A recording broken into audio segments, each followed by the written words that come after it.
Let us solve some problems today. Example 4.6. One marble collides with another identical marble at rest. This is important. आपके पास एक marble है, it collides with another identical marble at rest. मतलब second marble जो है उसका initial velocity 0 है और identical है इसके लिए m1 equal to m2 equal to n. So you need to remember this. Identical का मतलब मासेस आर सेम, तो नंबर 1 और सेकंड मार्बल जो है it is at rest. This are the two things that you need to know. Okay, इतना आपको पता होना चाहिए. आगे what else they are telling you is if the collision is partially elastic. Partially elastic मतलब perfectly elastic.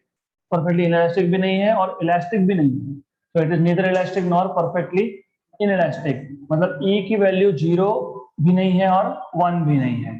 Okay then आगे बोला है determine the ratio of their final velocities in terms of coefficient of restitution ई.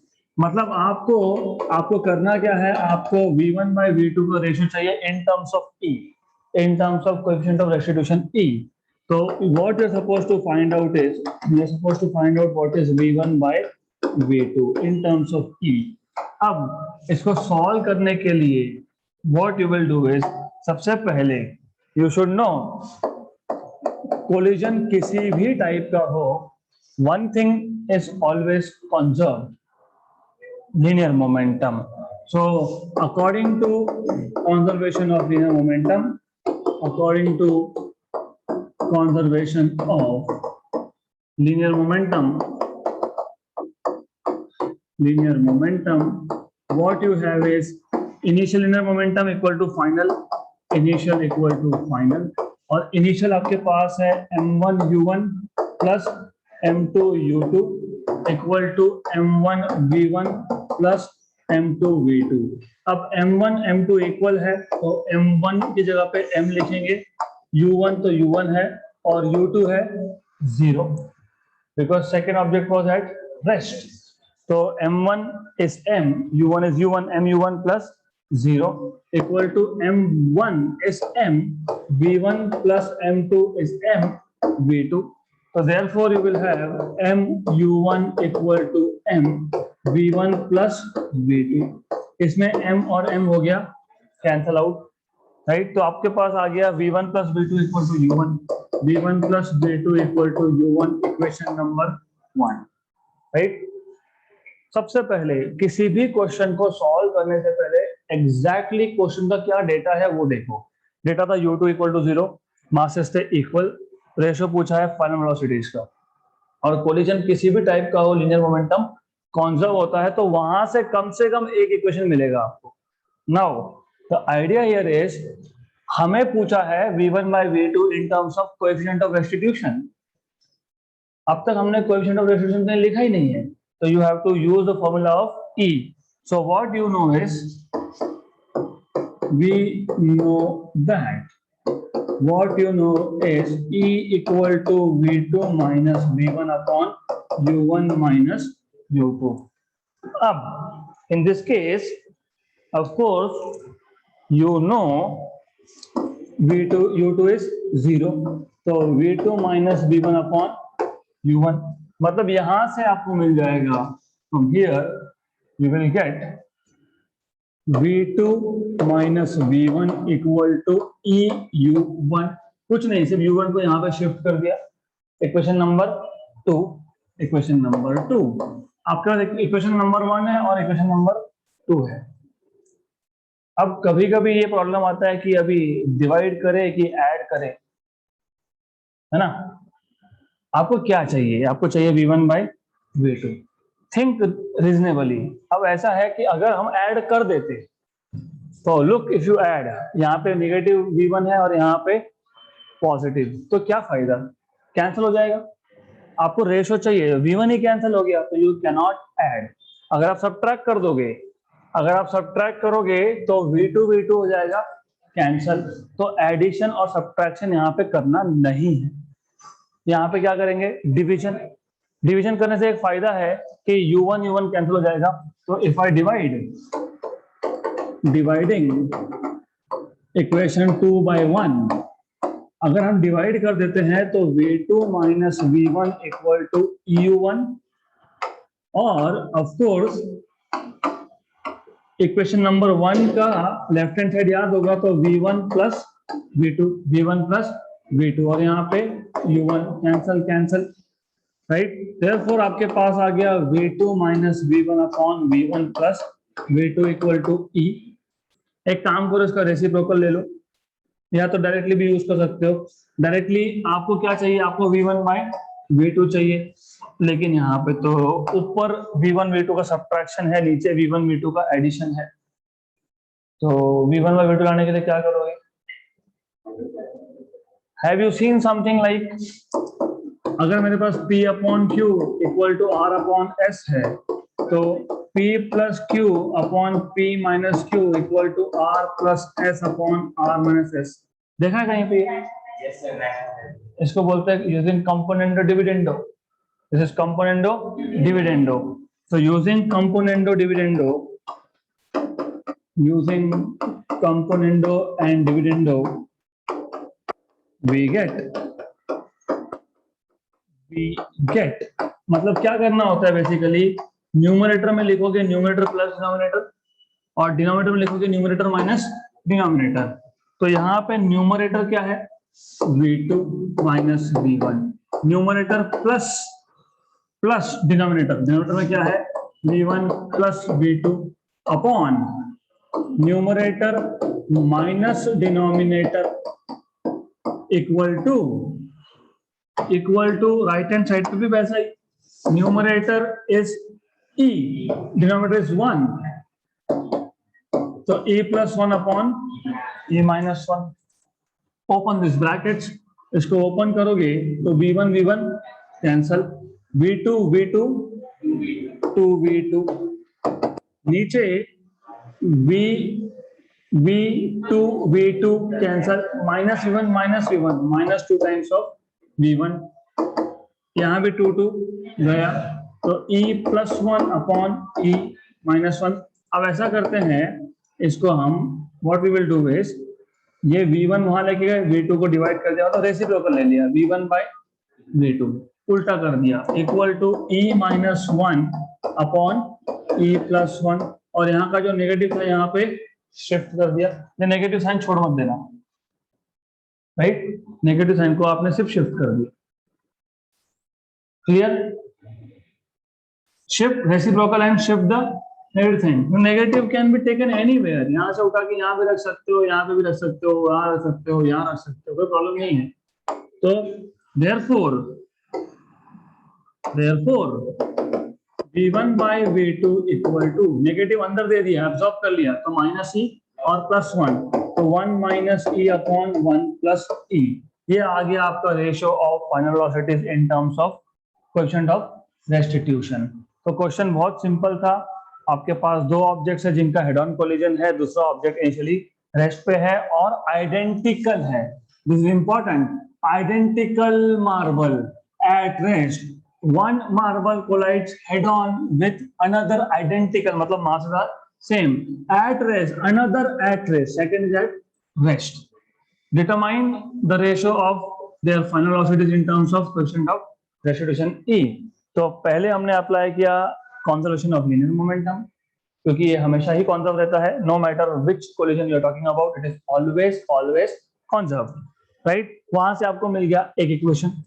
फिर हमको चाहिए V1 by V2 in terms of E तो लिखा ही नहीं, तो E का equation V2 minus V1 upon V1 minus U2, then U2 is 0, तो U2 0 डाल दिया, तो आपको मिल गया V2 minus V1 equal to EU1, equation number 2, दोनों को डिवाइड कर दिया, दोनों को डिवाइड करके आपको मिल गया V2 minus V1 upon V1 plus V2 equal to E, पर हमको V1 बाय V2 चाहिए था, तो use componendo and dividendo and simplify, you will get the required answer.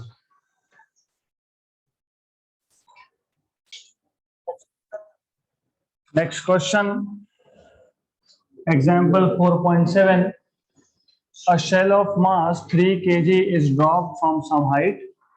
After falling freely for 2 seconds, it explodes into two fragments of masses 2 kg and 1 kg.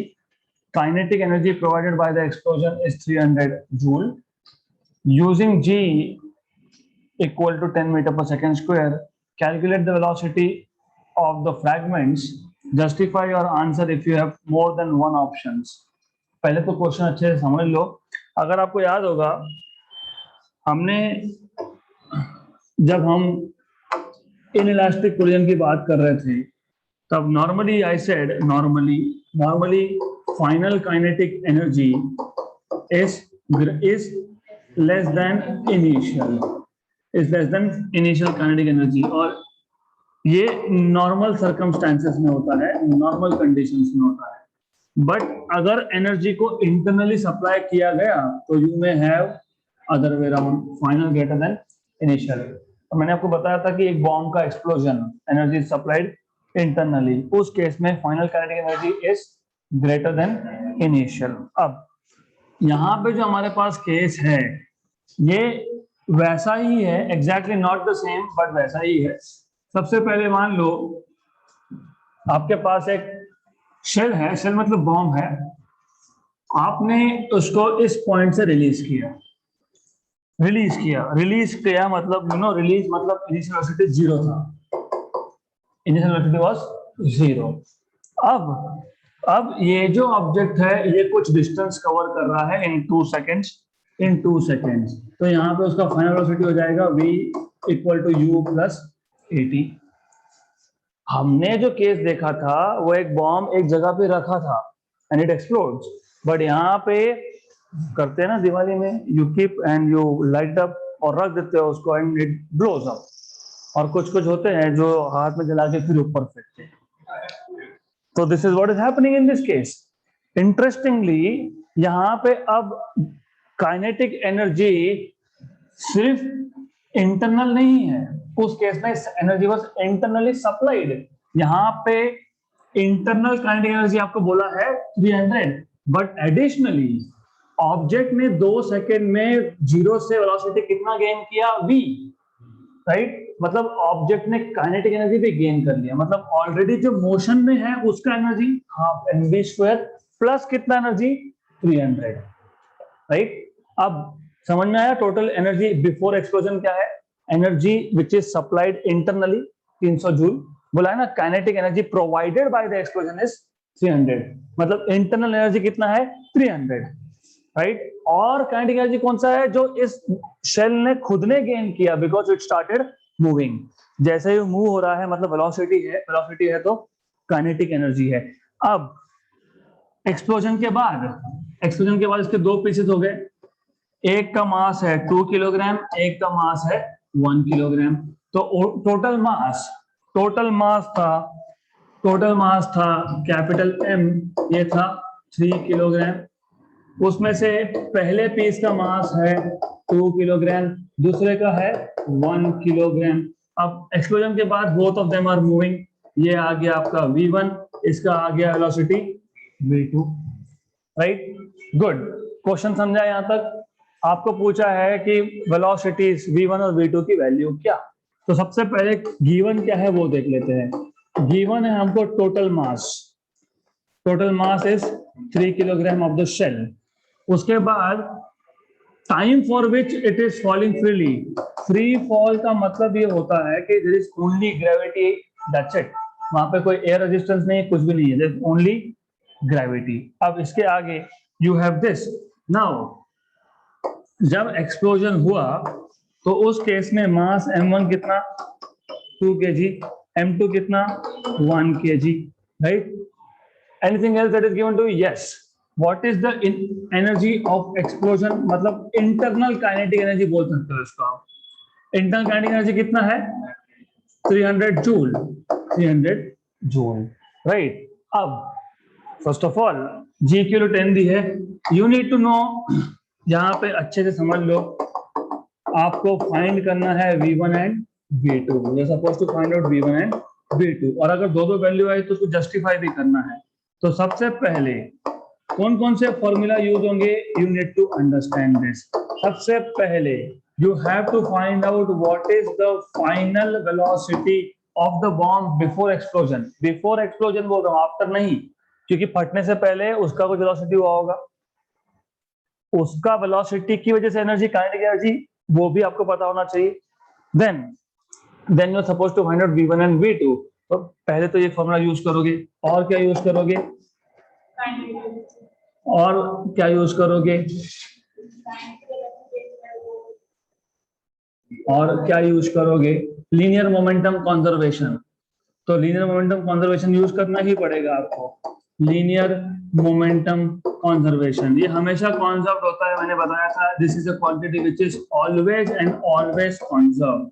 अब इसके आगे, so now what you need to do is, what you need to do is simple है, बहुत simple है।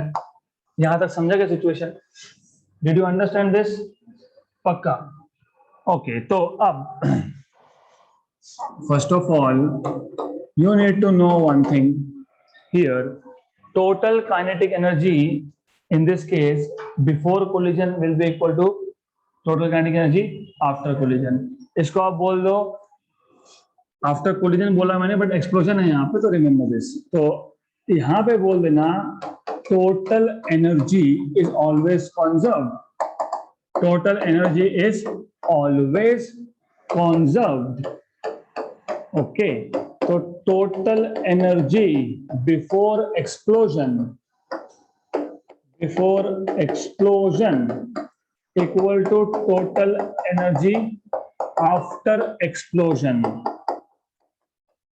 अब एक बात बताओ, टोटल एनर्जी बिफोर एक्सप्लोजन क्या होगा? टोटल एनर्जी बिफोर एक्सप्लोजन होगा kinetic energy gain by the shell, kinetic energy gain by the shell plus kinetic energy which is supplied internally. और आफ्टर क्या होगा? आफ्टर एक्सप्लोजन दो पीसेस है, दोनों move हो रहे हैं, तो दोनों का kinetic energy, what is kinetic energy of first piece after explosion? Half m1 v1 square plus half m2 v2 square. तो ये आ जाएगा half m1 v1 square plus half m2 v2 square, correct? u2 नहीं, v2, half m1। तुमको आप question समझ लो वापस, it is important to understand this question. एक बॉम्ब था जिसको मैंने रिलीज कर दिया, रिलीज किया मतलब पहले उसका काइनेटिक एनर्जी 0 था, रिलीज किया, वो 2 सेकंड तक गिरता रहा, मतलब 2 सेकंड में उसका वेलोसिटी बढ़ गया होगा, v equal to u plus a t, वो फाइंड करेंगे हम, उसका वेलोसिटी बढ़ गया होगा। मैं कर ही देता हूँ यहाँ पे, तो you know v equal to u plus a t. तो 2 सेकंड के बाद उसका वेलोसिटी कितना हुआ, पहले तो ये देखो, v equal to u plus a t, that is nothing but 0 plus a 10, क्योंकि g की वैल्यू कितनी बोली है? 10 इंटू 2, तो what is v?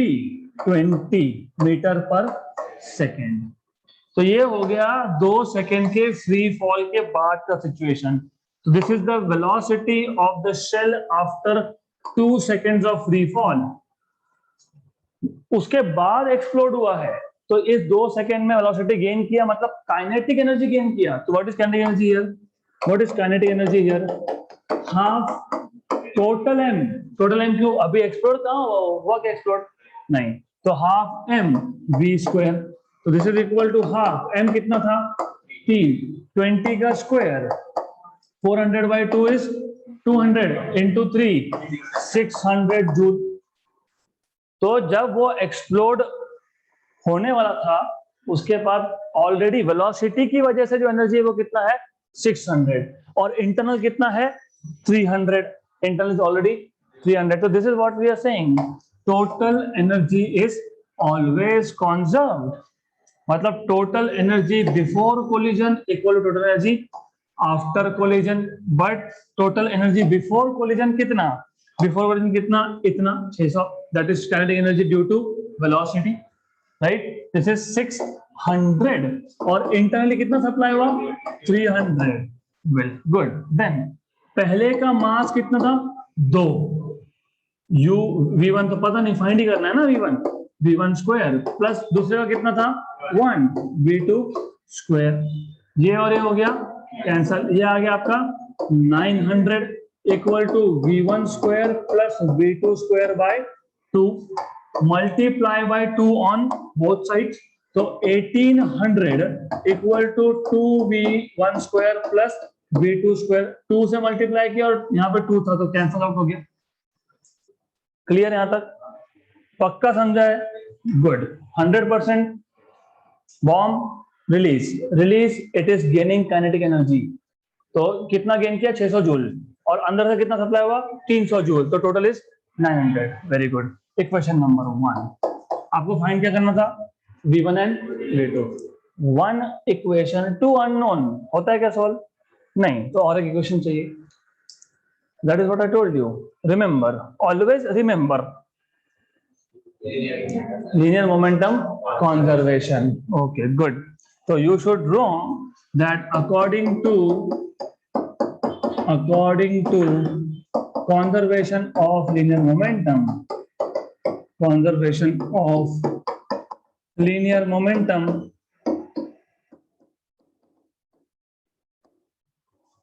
final momentum equal to initial momentum. तो initial momentum equal to final. Initial momentum कितना? m into v before explosion. Total mass m, capital M, velocity v. After explosion m1 v1 plus m2 v2. What is m? 3. What is v? 20. What is m1? v1 plus m2 is, तो यह आ गया आपके पास 60 equal to 2v1 plus v2. तो यहाँ पे आपको मिल जाएगा 60 equal to 2v1 plus v2, equation number 2. या फिर आप ऐसा भी बोल सकते हो v2 equal to 60 minus 2v1, इसको इक्वेशन नंबर 2 बोल दो. एंड ये इक्वेशन नंबर 2 जो है ये इक्वेशन नंबर 1 में सब्स्टिट्यूट कर दो. तो substituting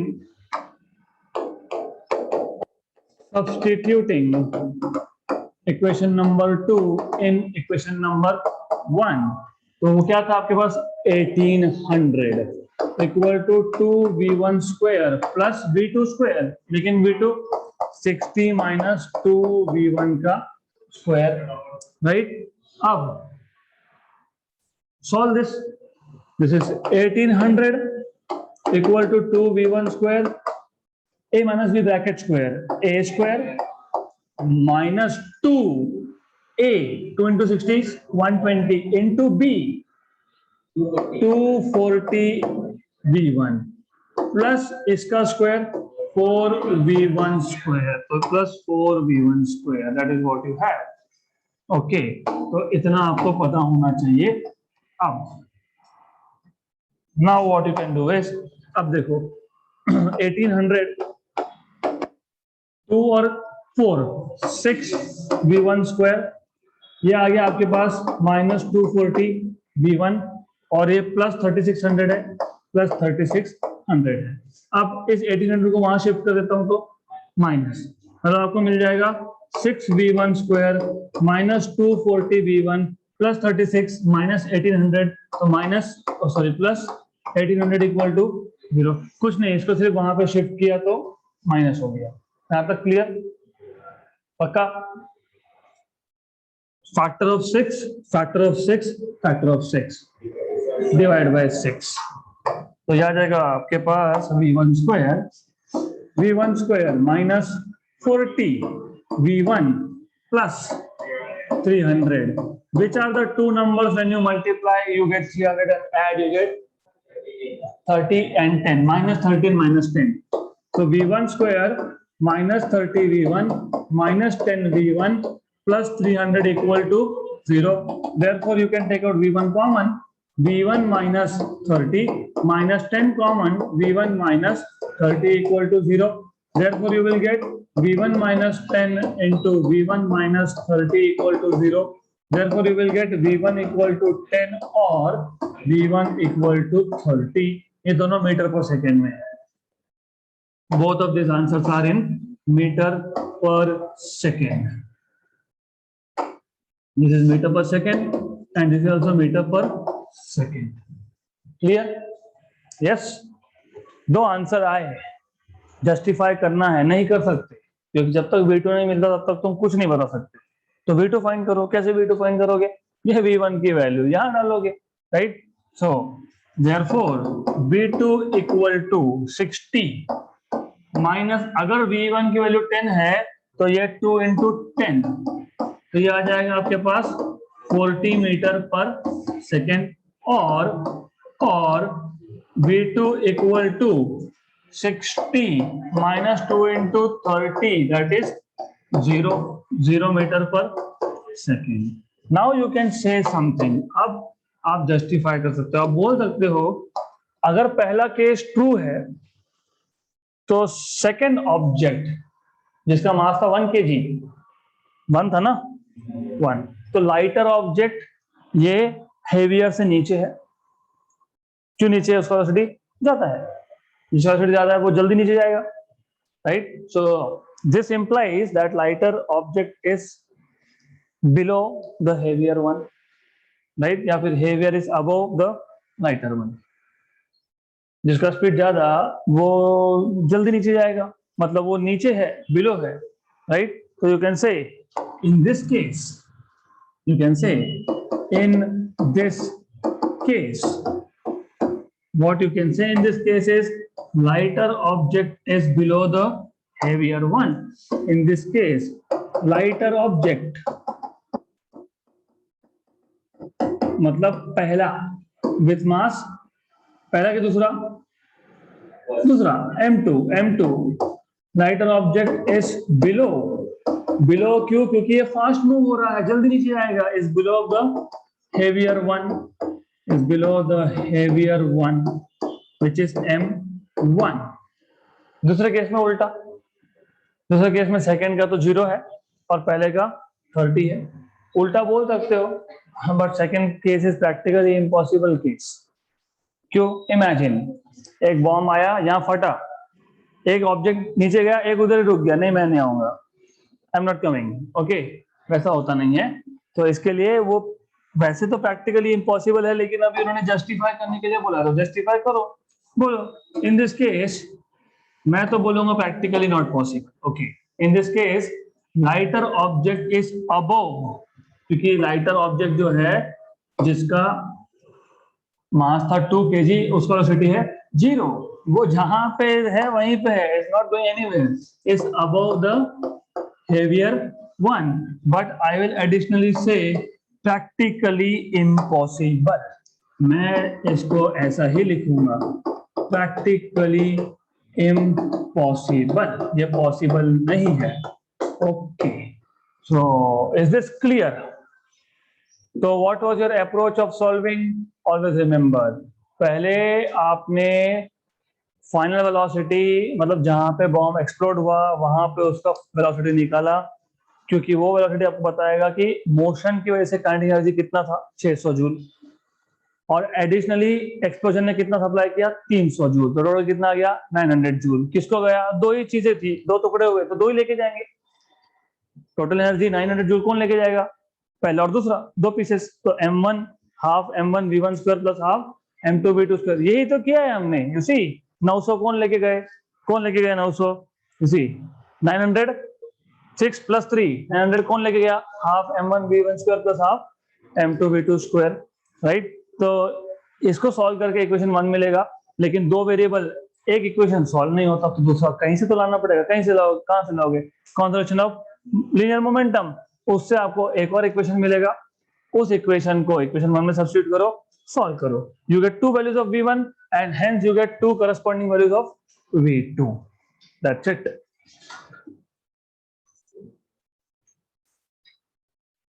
next question, a truck of mass 5 ton, no, sorry for this, we have to take one more example and then that one. Okay, so here we go, this was the question that we want to take first. Bullets of mass 40 gram each are fired from a machine gun at a rate of 5 per second towards a firmly fixed hard surface of area 10 centimeter square. आपके पास एक machine gun है, machine gun में से you are firing bullets, 5 bullets per second, and this 5 bullets per second are being fired towards a target which is firmly fixed.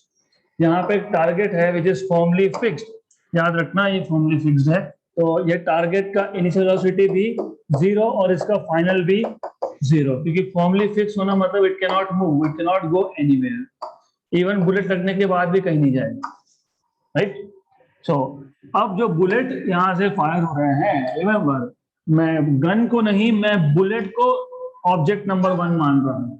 It is not the gun which is object number 1, it is the bullet, right. तो bullet का आपको initial speed बताया है 400 metre पर second. तो आगे आपको बोला है each bullet hits normal to the surface, normal मतलब परपेंडिकुलर। फॉर एग्जांपल मान लो ये बुक आपका टारगेट है और इस बुक पे bullets are being hitting normally perpendicular to the target. Initial velocity of the bullet is कितना, 400 मीटर पर second, and rebounds in such a way that the coefficient of restitution for the collision between bullet and the surface is 0.75, मतलब E की value दी है आपको 0.75। तो other given data is this, restitution coefficient is 0.75। okay, calculate average force, find out what is average force, find number 1 what is average force, number 2 what is average pressure। तो P और F निकालना है। Experience by the surface, target कितना pressure और कितना force experience करेगा due to hitting of this bullets, right. तो वापस समझा देता हूं, दो ऑब्जेक्ट हैं, बुलेट और target. Bullet from machine gun पर सेकेंड में कितने, 5, दे गो हिट, और ये जो है ये target is so formally fixed, nothing happens. So this target is like hero of some movie, देखा ना, कुछ होता नहीं है, वो मस्त बुलेट को आते ऐसा कर देते, बुलेट गोज बैक, नहीं मुझे नहीं मारना तुझे, आई विल गो बैक। सो वैसा कुछ है ही। So sorry for poor jokes but you need to remember this. तो the bullet after hitting is rebounding, गया वापस आया, ओके। रिबाउंडिंग मतलब इसका फाइनल वेलोसिटी कुछ तो होगा, देखेंगे क्या होगा, राइट। पूछा है what is the force. Now अगर आपको if you remember Newton's second law of motion, F equal to dp by dt, right. m is right but यहाँ पे dp बाई dt क्यों, क्योंकि देखो दूसरा जो ऑब्जेक्ट है मतलब जो टारगेट है सरफेस है, उसका तो इनिशियल मोमेंटम भी 0, फाइनल भी 0, क्योंकि वो मूव हो ही नहीं रहा, राइट। तो चेंज ऑफ मोमेंटम किसका होगा, बुलेट का।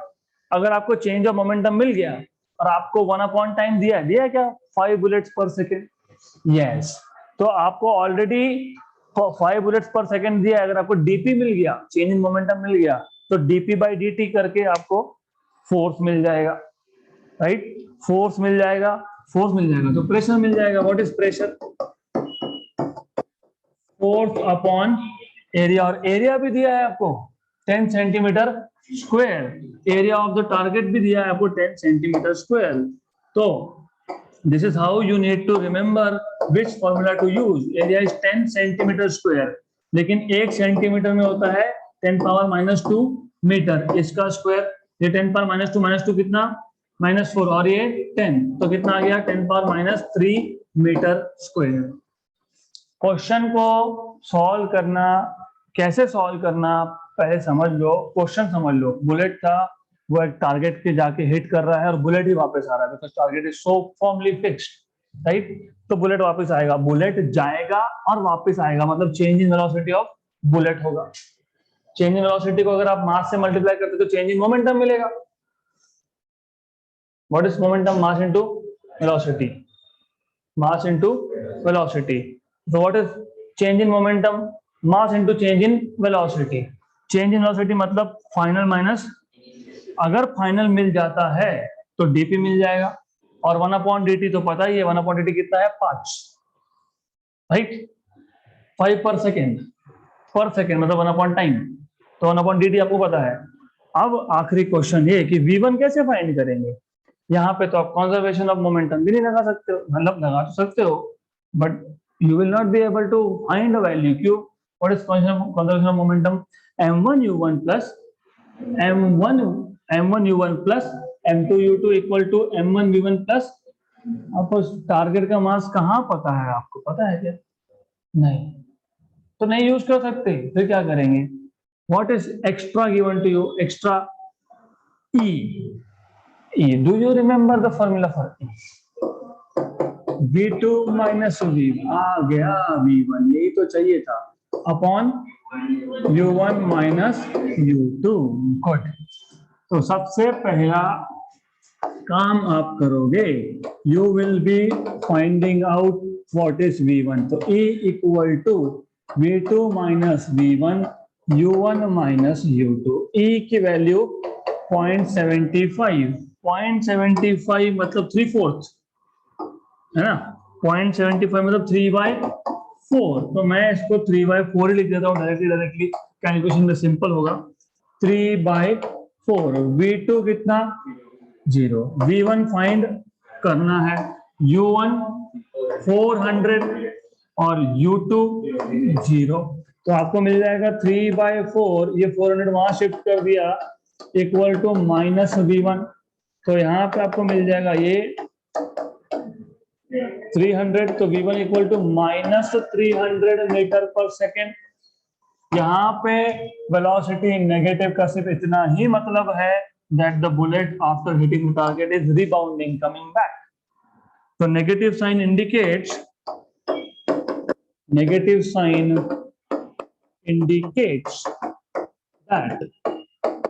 that the velocity is changing its direction,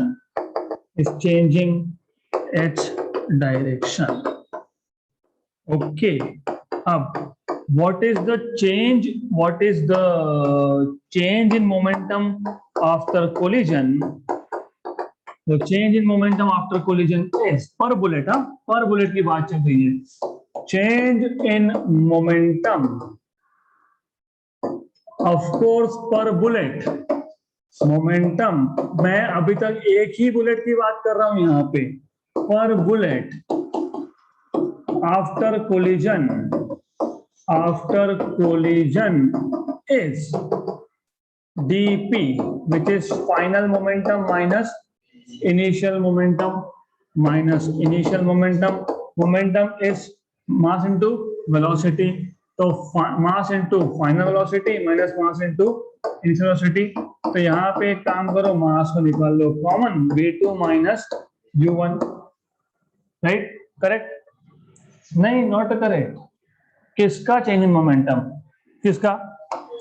bullet का। तो V2 नहीं लिखना चाहिए, क्या लिखेंगे? V1। Very good. तो ये बुलेट की ही बात चल रही है, इसके लिए बुलेट का ही सारा पैरामीटर लिखोगे, नॉट ऑफ टारगेट। टारगेट तो U2 V2 सब 0। Okay, good. तो कभी कभी मैं ऐसा जानबूझ के कर दूंगा यहाँ पे, because you need to know, exam में नहीं होना चाहिए। M, mass of each bullet 40 ग्राम।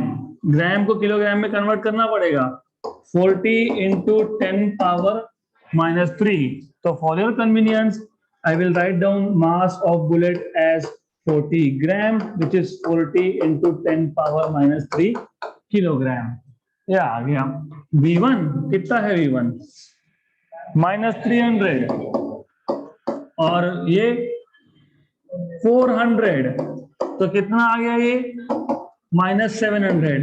440 का एक जीरो इसको दे दिया तो 10 पावर -2, और ये -700 मतलब -7 into 10 पावर 2। ये और ये हो गया कैंसल, तो ये मिल गया आपके पास -28 watt second metre watt unit.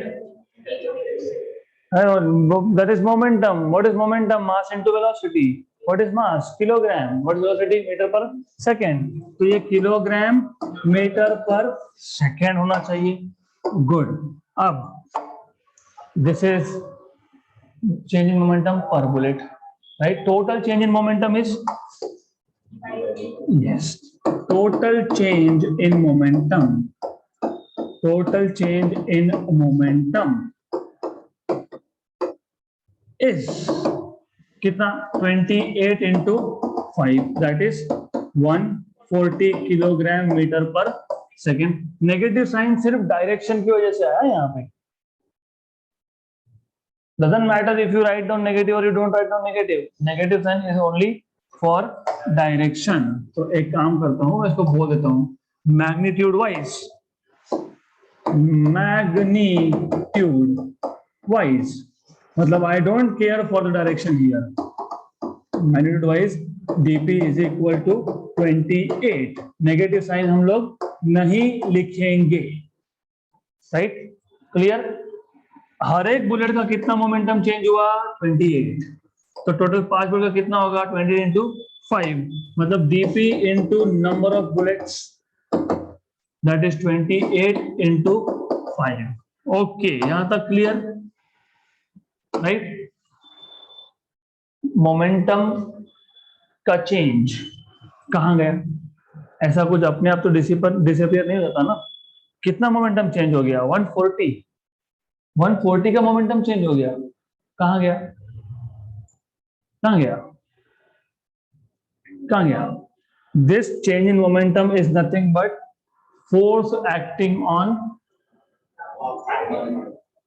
The target, क्योंकि ऐसा अपने आप तो कुछ गायब नहीं होगा ना। सो बेसिकली वही तो न्यूटन सेकंड लॉ है, force is change in momentum per unit time. So that is what it is, nothing but the force exerted by the bullet on the target. So this change in momentum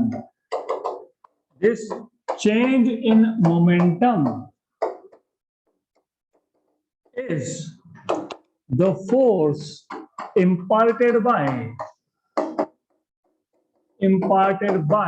the bullets on the surface of the target on the surface. Therefore, force is nothing but dp by dt. Therefore, force F is nothing but dp by dt, which is nothing but 140 Newton. हो गया। Pressure कैसे find करते हो? Force upon area. Force कितना? Area कितना? 10 power -3 metre square. Newton पर metre square. ये जाएगा ऊपर, तो 140 इंटू 10 पावर 3 मतलब 14 इंटू 10 पावर 4 न्यूटन पर मीटर स्क्वायर। डन। मैं एक बार और रिपीट कर देता हूं जिनको नहीं समझा उनके लिए, इंटरेस्टिंग और इजी। आपके पास मशीन गन था, मशीन गन बुलेट फायर कर रहा है और there are 5 bullets being fired per second, और ये 5 bullets they will go and hit the target per second. Target is so rigid and it is so formally fixed कि उसका initial velocity के साथ साथ फाइनल भी 0 है, मतलब बुलेट हिट करने के बाद भी डजंट मूव। ओके, तो अब आपको पूछा है कि what is the average force acting on the target. कहां से आएगा? आप जाके पंच करोगे वॉल को तो फोर्स एक्ट होगा ना। तो सिमिलरली यहाँ पे बुलेट हिट करेगा तो फोर्स एक्ट होगा, राइट। तो अब आपको फोर्स निकालना है। Force is dp by dt and pressure is force upon area, correct. dp is change in momentum. किसका मोमेंटम चेंज? बुलेट का। टारगेट तो पहले भी 0 मोमेंटम, बाद में भी 0 मोमेंटम। तो dp is final momentum minus initial momentum is mass into velocity. तो mass into final velocity minus mass into initial velocity. तो पता है बुलेट का, फाइनल कहां पता है? नहीं पता है। क्या पता है? E। तो E के फॉर्मूला में आता है V1। तो E equal to V2 minus V1 upon U1 minus U2। तो ये वैल्यू सब्स्टिट्यूट करने के बाद आपको पहले मिलेगा V1 और V1 में आएगा नेगेटिव। नेगेटिव मतलब बुलेट जाके रिबाउंड हो रहा है वापस, right. Good. then you can find out what is change in momentum per bullet. change in momentum per bullet is final minus initial। तो मास निकाल लिया कॉमन, V1 माइनस U1 आपको मिल गया -28। Minus tells you direction is reversed. Magnitude wise it is 28 only. ये है momentum, change in momentum of single bullet. कहां गया? This momentum is imparted. किस पे इम्पार्ट हुआ? वॉल पे, टारगेट पे। तो टोटल चेंज कितना? 5 बुलेट का 140 किलोग्राम मीटर पर सेकेंड। तो this is what you should know at the first place. इतना पता होना चाहिए। तो according to Newton second law, this rate of change of momentum is force, that is 140 newton. Pressure is force upon area. So this is how you find out pressure. So that's it for today. We'll stop at this question.